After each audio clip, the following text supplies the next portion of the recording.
So now we move on to the last AFC game of the divisional round. That goes with the Texans and the Kansas City Chiefs. Yes. I'm Julian Gallardi. I'm Bobby Thompson. Divisional round part 2. So the Texans are 11-6 after their stunning victory in overtime against the Buffalo Bills. The Chiefs had the week off. They're 12-4. And the Texans game was really a tale of two halves. We've talked about this. We watched it. They were down 13-0 at half, and they're down 16-0. But what does Deshaun Watson do? He puts the Superman on, and he says, we're not losing this game. In spite of his shitty coach, Bill O'Brien, who I think is the worst coach left in the playoffs. The guy's just horrendous, honestly. He was doing everything he could to try to lose that game. The 4th and 1 call was very questionable. A lot of things. What stood out to you about Bill O'Brien? There was a lot of things I didn't like. You know what? Bill O'Brien, I think he's been there for quite some time. Made the playoffs a few times, but they just never could get over the hump. This was a big game that they came back. They were down. They came back. But a lot of his decision-making is very questionable, in my opinion. For sure. I agree with you 100%. He's the worst coach in the playoffs right now. He's definitely the worst. And I'm going to say this to you right now. I think that he hasn't proven anything to me that warrants him keeping his job for much longer, if you want my opinion. Yeah. I think that, you know what? I think he's been given chance after chance. The year Deshaun Watson got hurt, that's understandable. I understand. Yeah. But the past 2 seasons, they're in the playoffs now, you're in the divisional round. In my opinion, they upset the Chiefs this weekend, which I'll give you. I don't think they will. I think you know what? I think his job is safe. They lose this game, I think that he'll be on pins and needles going forward, in my opinion. Oh, but I don't think he'll get fired. I think No. I don't think he'll get fired, but I think in the future, okay. This team's getting hot. Yeah, it's getting hot. Like he's sitting right now. He's sitting on a pot of boiling water, but the oven hasn't been turned on yet. The Bunsen burner hasn't been turned on yet. Yeah, I mean, look, he just doesn't seem to be very good. I mean, Watson literally, he ran over about 2 or 3 Bills defenders to get the Texans that life. He scored that first touchdown to get them 6. It was like a 20-yard run. He broke so many tackles, and that really just seemed to be like, I'm here. This is my game. I'm taking over. Josh Allen, this ain't your time. He sat Allen down, and Allen was absolutely horrendous, and I'm going to open up a can of worms, which I already did on Twitter today. Josh Allen is not better than Sam Darnold. I don't want to hear it. It just isn't true. But anyway, if you see Twitter, you can see how crazy that's going. And Allen just isn't good. That's what I've been trying to explain to people, but no one wants to listen. He literally cost them the game. He took so many bad sacks. He took 2 sacks that literally handed the Texans a field goal to let them go to overtime. Like, you can't do that. There was a lack of awareness. And how about that lateral? What is he thinking doing that? Trying to get the ball to Dawson Knox? And he got so lucky that the Bills recovered that. That was absolutely ridiculous. Allen's just not good. It's a turnover waiting to happen.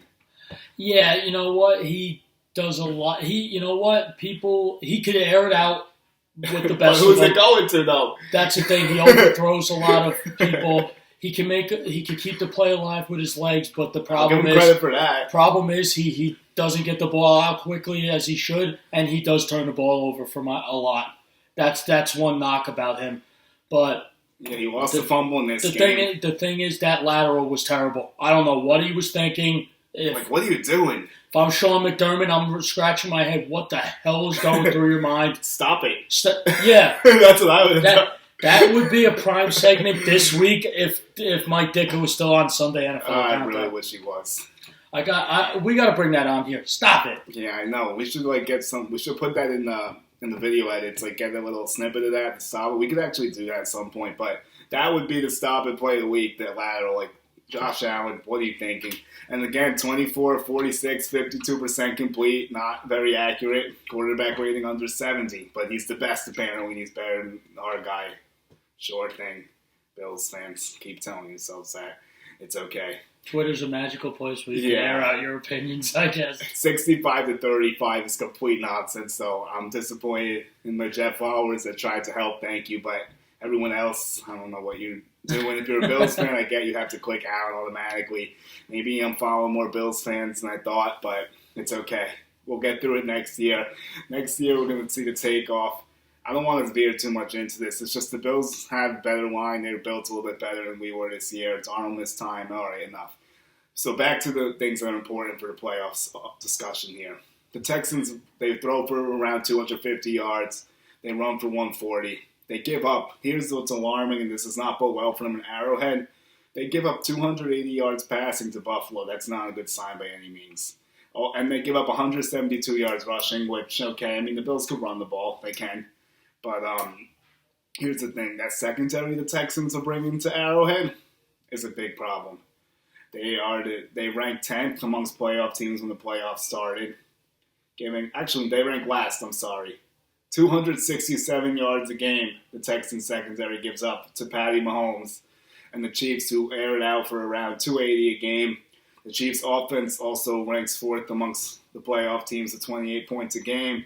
Their running attack is not very good, so that's the one part where the Texans can kind of get some balance, hopefully, for their sakes. Although they give up a bunch of yards rushing too, so maybe not.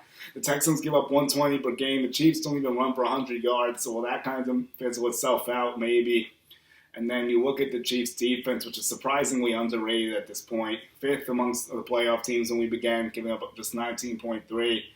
Their rushing defense is horrible. That's where the Texans need to try to take advantage. They need to play the time of possession and everything. They got to get all that stuff figured out.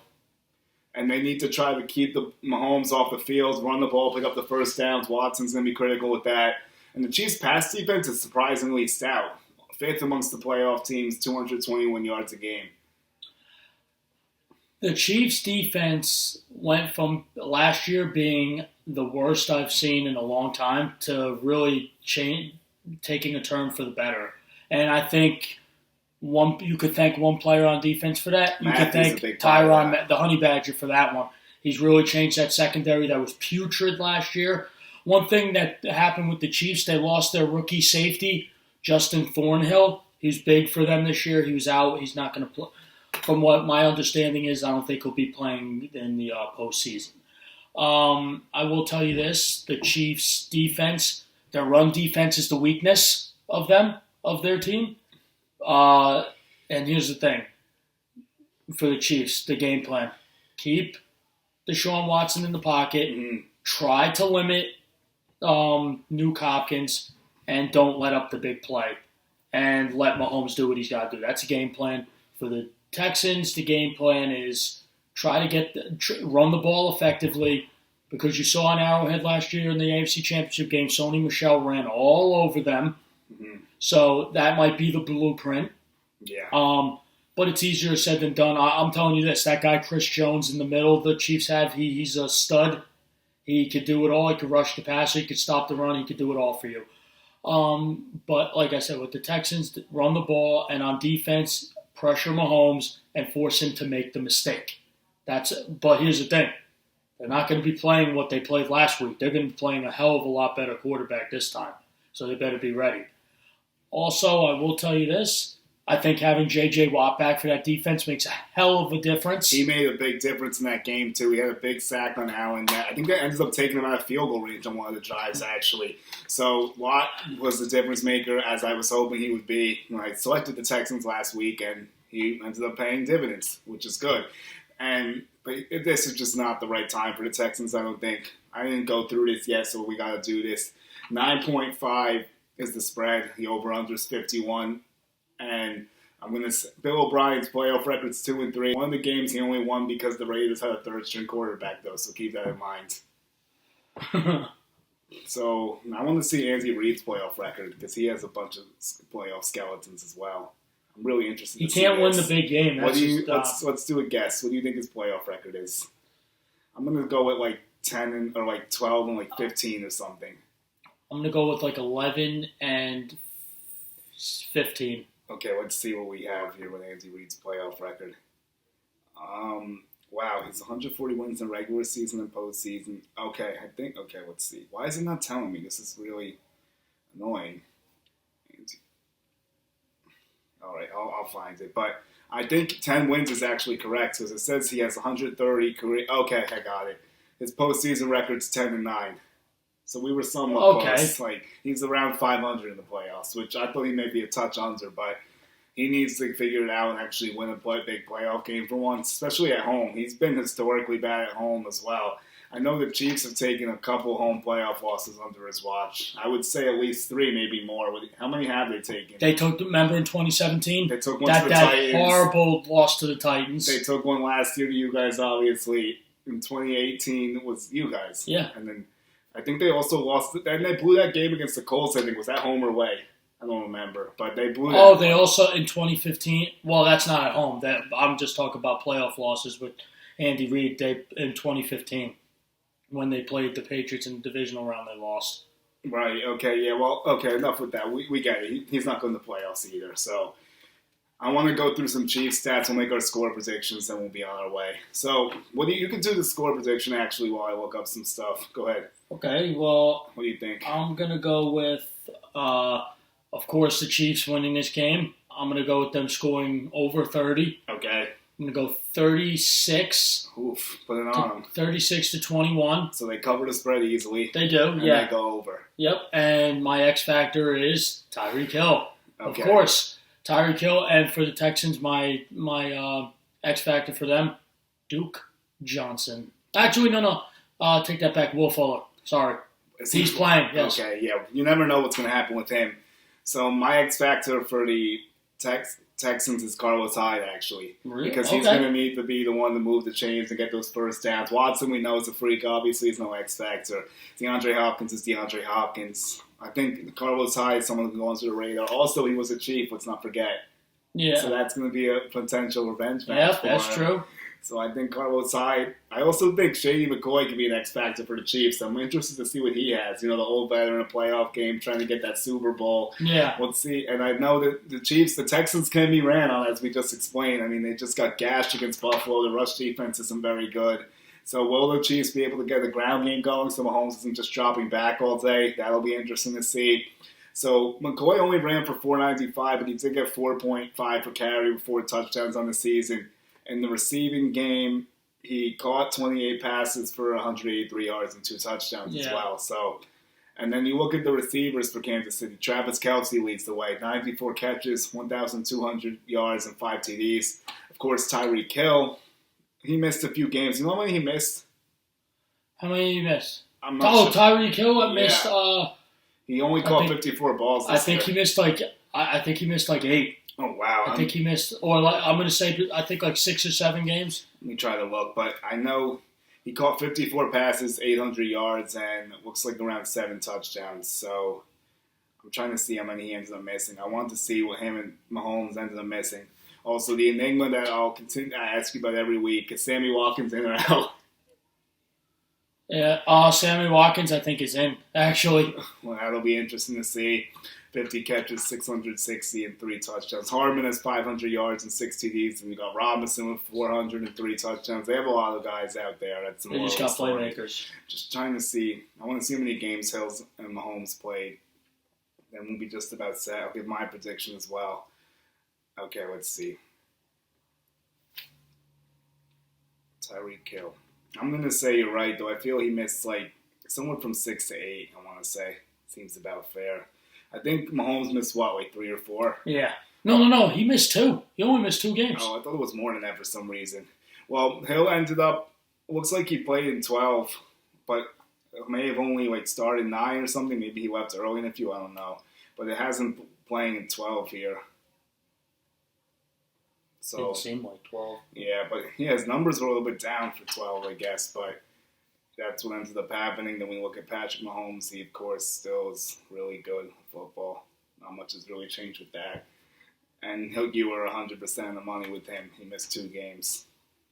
Yeah, he only missed 2 games. He's a freak. Everyone thought he was going to be out for the rest of the year, and he missed 2 games. He comes back like he didn't even bother. Yeah, so he ends up completing 66% of his passes. Still 25 touchdowns and 4 picks. His rating over 106. Did lose 2 fumbles, just under 4,000 yards, and a down year for him. That's how good he is. That's considered a down year. after what happened. 25-4. After what happened last year, but he's going to take over. The Texans won't win this game, but I think they'll cover the spread. I can see them playing close. I'm never confident betting on the Chiefs in a playoff game, really, especially like with Andy Reid being there. Just covering a number is a little scary with them. They always seem to play things closer than they should be. So I'm going to say the Texans cover up, but the Chiefs still win the game. I'm going to go a little conservative with this pick. I'm going to say 27-23. And I'm going to put it just under, and I'm going to say the Chiefs win, but they don't cover. Okay. All right. Doable. So that's about all I have for that. I don't know. Do you want to add anything else to it?